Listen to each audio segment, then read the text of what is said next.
Pernah nggak sih kamu merasa, gaji kayaknya naik terus setiap tahun, tapi kok rasanya makin miskin ya? Dompet tetap aja tipis di akhir bulan, dan rasanya buat beli ini itu harus mikir 1000 kali. Kalau kamu merasakan hal yang sama, tenang, kamu nggak sendirian. Fenomena ini nyata dan banyak banget yang ngalamin. Tapi, apa sih sebenarnya yang terjadi? Kenapa kenaikan gaji seolah nggak ada artinya? Hari ini kita akan bongkar tuntas misteri ini. Pertama, kita harus kenalan sama musuh dalam selimut yang namanya inflasi. Coba deh ingat-ingat, harga semangkuk bakso 5 tahun lalu berapa? Mungkin cuma Rp10.000. Sekarang, bisa jadi sudah Rp20.000. Nah, inilah inflasi, kenaikan harga barang dan jasa secara umum dari waktu ke waktu. Jadi, kalau gaji kamu naik 5%, tapi harga kebutuhan pokok naik 6%, ya secara real kamu malah jadi lebih miskin 1%.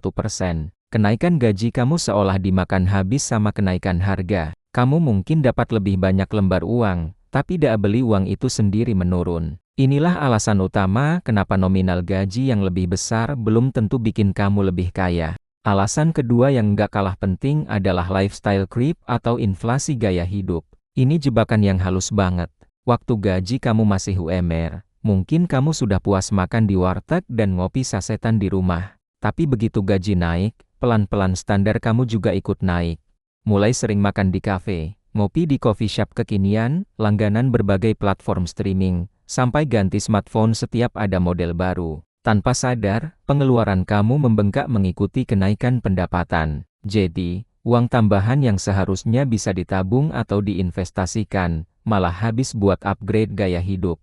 Nggak ada yang salah dengan menikmati hasil kerja keras, tapi kalau nggak dikontrol, ini bisa jadi lingkaran setan yang bikin kamu merasa nggak pernah cukup. Selanjutnya, mari kita bicara soal jebakan utang. Di era serba digital ini, godaan untuk berutang ada di mana-mana. Paylater, kartu kredit, pinjaman online, semuanya menawarkan kemudahan. Beli barang impian sekarang, bayarnya nanti. Kelihatannya sih enak, tapi bunga dan cicilan yang menumpuk bisa jadi monster yang menggerogoti keuangan kamu. Banyak orang terjebak dalam siklus gali lubang tutup lubang, di mana sebagian besar gaji habis cuma untuk bayar cicilan utang konsumtif bulan lalu. Akibatnya, uang untuk kebutuhan sehari-hari dan tabungan jadi sangat terbatas, menciptakan perasaan miskin yang konstan meskipun gaji sudah naik. Faktor keempat adalah tekanan sosial dan perbandingan. Buka Instagram, lihat teman liburan ke luar negeri. Buka TikTok, lihat influencer pamer mobil baru. Lingkungan sekitar, baik online maupun offline, seringkali menciptakan standar hidup yang nggak realistis.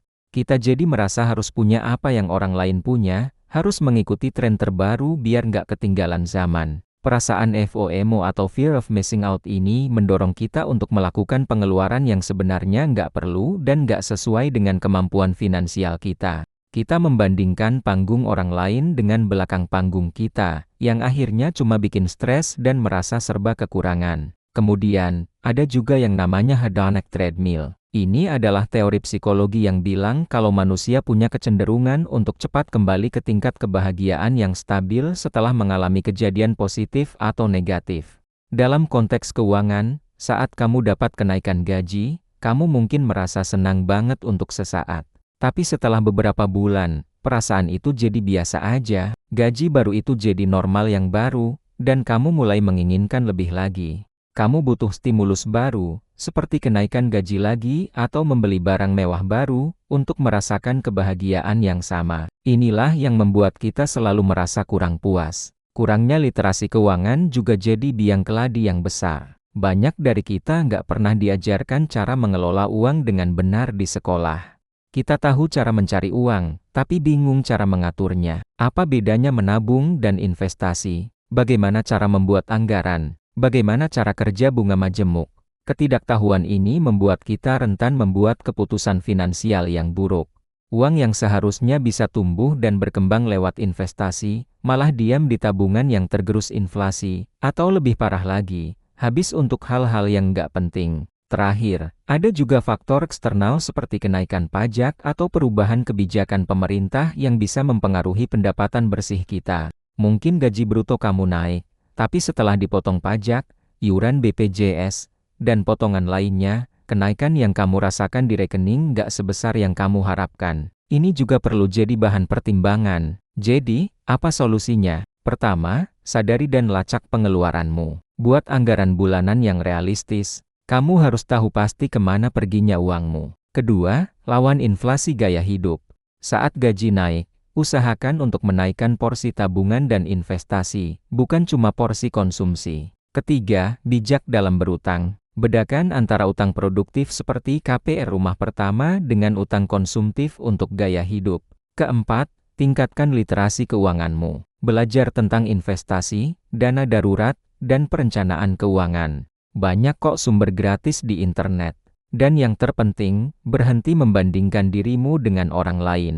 Fokus pada tujuan keuanganmu sendiri. Merasa miskin padahal gaji naik itu bukan cuma perasaan, tapi seringkali adalah realita yang disebabkan oleh kombinasi inflasi, gaya hidup, utang, dan kurangnya pengetahuan.